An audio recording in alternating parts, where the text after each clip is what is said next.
Okay, yeah. We're starting part two. Here I paused for a little bit of a brief break because honestly I got a little bit of frog in my throat with part one. So here again are strategies with focused lessons. This is again strategies you can use as a teacher to scaffold student learning and help students build their self-regulation skills. You can have focused lessons to help students have a purpose for their lesson. These are just quick little 5-minute lessons to help students focus on a particular strategy, a particular skill that you're practicing, grammar, reading, looking for context clues, for instance, where students understand a particular purpose for the lesson. You want to model how to address certain challenges. For instance, model for students how you use context clues. Model for students how you use prefixes or suffixes to help you understand difficult words or word roots to help you understand difficult words. You promote student interest by tapping into their background knowledge. So you have an activity within that focus lesson that allows students to tap into and share their background knowledge. You want to have guided instruction. And I'm going to provide a few examples of focused lesson and guided instruction in video clips from YouTube and stuff so that you can see these things in action. Because you don't really understand what I'm talking about here unless you see these things in action. Otherwise, it's kind of a little bit too abstract.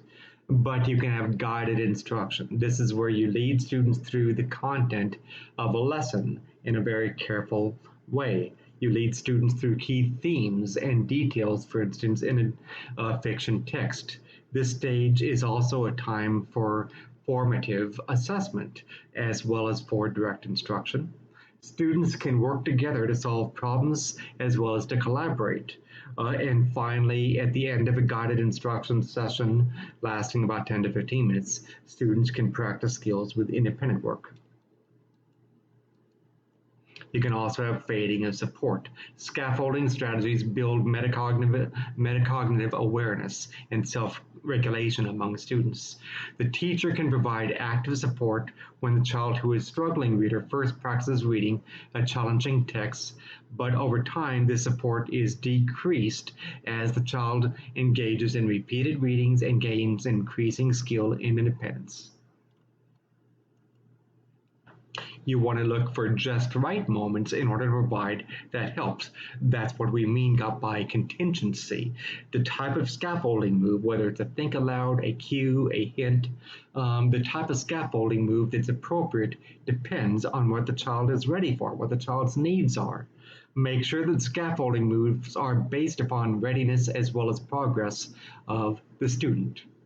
Communication tied with strategic use of assessment will help teachers to make scaffolding moves based upon the child's readiness. That's communication with the child, of course.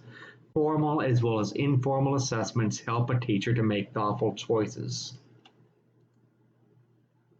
When a student is practicing reading, for instance, that has not yet been independently mastered, the teacher can use instructional scaffolding, think alouds, cues, hints to help the child to develop understanding of how to use this skill with guidance. A child who is struggling to understand a text can receive support from a teacher during repeated readings of that same text. That's often a very helpful, useful strategy that you want to use.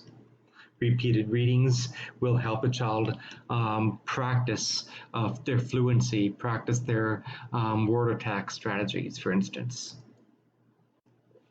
You want to ensure that the student isn't reading a text that is too difficult so that it's frustrating. And you also want to make sure that steps depend on a careful observation assessment of what the student's behaviors are and what the student is capable of understanding at this time. The goal is not merely practicing various skills, although practice does help you gain fluency, but the real goal is to help the child gain interest and gain a useful, meaningful understanding of the text that they are reading. Okay, so hopefully this helped you out. We'll talk about this more in detail, and I'll give you some examples of how to use this that goes along with our discussion. Take care.